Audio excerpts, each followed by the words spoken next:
మీరు నన్ను మీ వ్యక్తిగా నమ్మితే, నిలబెడితే, గెలిపిస్తే గుర్తు ద్వారా నేను చేయదలుచుకున్నది ఇది టెంపుల్ కాన్స్టిట్యున్సీగా మనస్ఫూర్తిగా డెవలప్ చేస్తాం. దీన్ని ఇప్పుడు దాకా చేయనంత అభివృద్ధి ఈ టెంపుల్ సర్క్యూట్, ఏ దేవాలయాలు అయితే ఉన్నాయో అన్నింటినీ సమగ్రంగా ఒక టెంపుల్ రూట్, ఒక డివోషనల్ రూట్ ఒక డెవలప్ చేస్తాం. అలాగే పిఠాపురం నుంచి గొల్లప్రోలు వెళ్లే దూరంలో దారిలో పెద్ద దూడ్ల సంత ఉంది. చుట్టుపక్కల అనేక ప్రాంతాల నుంచి మన పశువుల్ని అమ్మకాలు కొనుగోళ్లు ఉంటాయి. వాళ్ళకి మనం ట్యాక్స్ వసూలు చేస్తా ఉన్నాం, కానీ ప్రభుత్వాలు ఇప్పుడు దాకా సౌకర్యాలు కల్పించలేకపోయింది.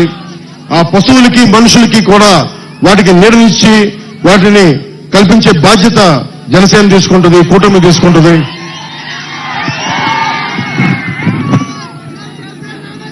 అలాగే ముఖ్యంగా హాస్పిటల్లో టెరిషరీ హాస్పిటల్స్ డెవలప్ చేస్తాం. ప్రతి మండలంలో మల్టీ స్పెషాలిటీ హాస్పిటల్ నేను కూర్చొని ప్రత్యేకించే శ్రద్ధ తీసుకుని మరి డెవలప్ చేస్తాం. ఉప్పాడలో ఉన్న మత్స్యకారులకి జట్టీలు, కోల్డ్ స్టోరేజ్ నిర్మాణం చేయిస్తాం. ఉప్పాడ సముద్రపు కోత నుంచి మత్స్యకారు కుటుంబాలకి మిగతా అందరికీ రక్షణ కల్పిస్తాం. సూరయ్య మాన్యం రైతులకి వారి పంట రవాణాకి సంబంధించి సరైన సౌకర్యాలు లేక చుట్టూ ప్రయాణం చేసుకోవాల్సిన పరిస్థితి, దాన్ని సరిచేస్తాం. ఏలూరు నీటి రవాణా చాలా ప్రాంతాల్లో ప్రజా జీవితాన్ని ప్రభావితం చేస్తా ఉంది. ఈ ఎక్కువ ఉంటే ముంపులు, తక్కువ ఉంటే నీటి ఎద్దడి వల్ల ప్రతి సీజన్లో రైతులు ఇబ్బంది పడే పరిస్థితి.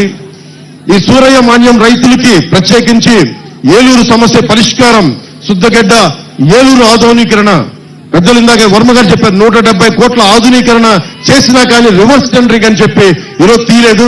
అది మేము చేసి పెడుతున్నా, దాన్ని తీసుకొస్తాం. అలాగే పిఠాపురం జంక్షన్ కి వెళ్లే ట్రాఫిక్, రైల్వే ట్రాక్ ఇబ్బంది నుండి బయటపడేయడానికి కోటగుమ్మం సెంటర్ లో ఫ్లైఓవర్ నిర్మాణం చెయ్యాలి అని సంకల్పిస్తున్నాం. అది మనం పూర్తి చేద్దాం ఆ పని. ఉప్పాడ బీచ్ రోడ్డు ప్రాజెక్టులో అంతకుముందు నిధులు ఉండి కూడా మనం సరిగ్గా చేసుకోలేకపోయాం. ఇప్పుడు ఆ బీచ్ ప్రాజెక్ట్ ని సంపూర్ణంగా తక్కువ సమయంలో పూర్తి చేస్తాం.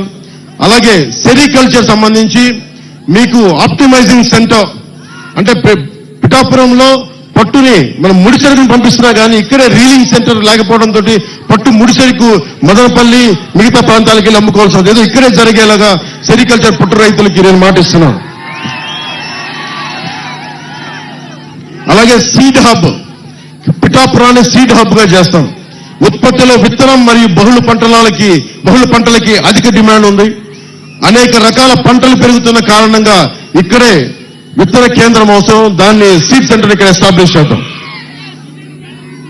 అలాగే గొల్లప్రోల్లో హార్టికల్చర్ ఎక్కువ, ఉల్లిపాయలకు మనకు స్టోరేజ్ కోసం కోల్డ్ స్టోరేజ్ కూడా డెవలప్ చేస్తాం.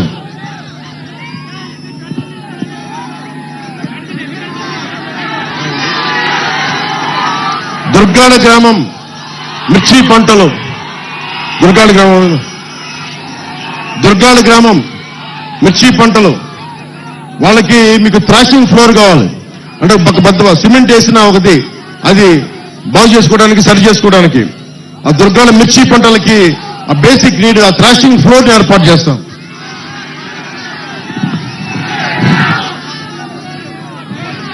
ఇవన్నీ నేను ఎందుకు చేయగలను? కొత్తపల్లి SEZకి పరిశ్రమలు పట్టుకొస్తాం. నా సన్నిహితులను అడుగుతాను, వచ్చి పరిశ్రమలు పెట్టండి ఇక్కడని. ఎందుకంటే నాకు అవినీతి లేదు, నా దగ్గర తప్పులు చేస్తే నిలదీసే శక్తి ఉంది, సత్తా ఉంది. కొత్తపల్లి SEZకి రాని పరిశ్రమలను తెచ్చి మీకు స్కిల్ డెవలప్మెంట్ చేసి మీకు ఉపాధి అవకాశాలు కల్పించే బాధ్యతను జనసేన తీసుకుంటుంది, మా కూటమి తీసుకుంటుంది. ఇవన్నీ నేను ఎలా చేయగలను అని మీకు సందేహాలు రావచ్చు. నాకు కేంద్రంలో చాలా బలమైన సత్సంబంధాలు ఉన్నాయి.